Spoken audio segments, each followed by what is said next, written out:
Right now in Michigan, there are nearly 3,000 people waiting for a life-saving organ donation.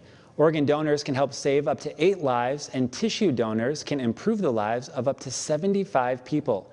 One Michigan family is sharing their emotional story about organ and tissue donation. Here's a report from our sister station in Lansing. There's a side of me that takes comfort in knowing they're together.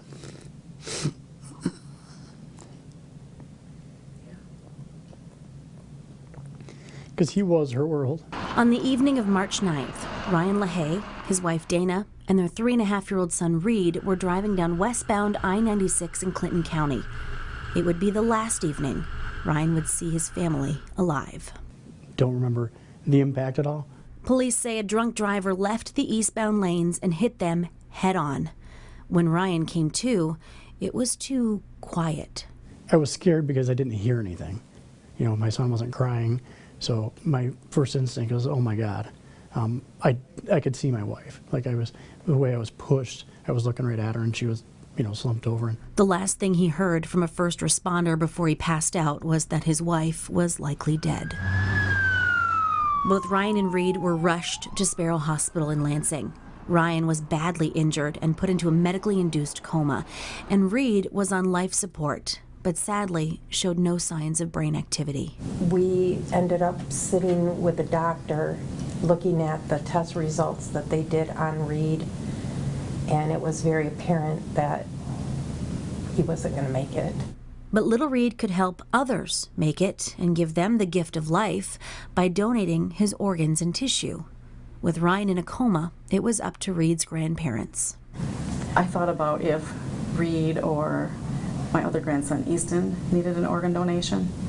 It would be devastating to have, not be able to find a donation for them. Mm-hmm. So that kind of was my final decision, was based on that. We could see that as being the only good thing that might come from this terrible tragedy. First, Reed was taken to his dad's room, the last time this father and son would be next to one another.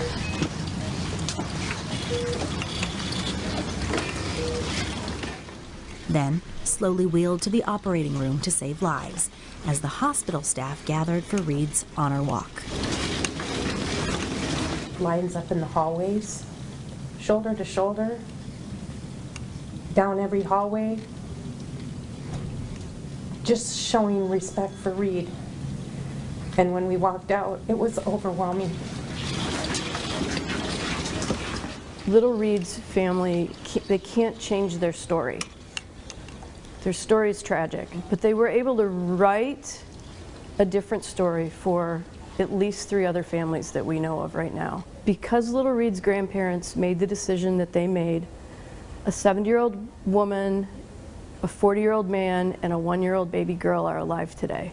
Reed donated both kidneys, his liver, 3 heart valves, and tissue, and in the future could help save 2 other children as well. About a week later, Ryan was out of his coma, but soon learned his nightmare wasn't over, that his wife and son were both gone. That was one of the things we talked about having kids.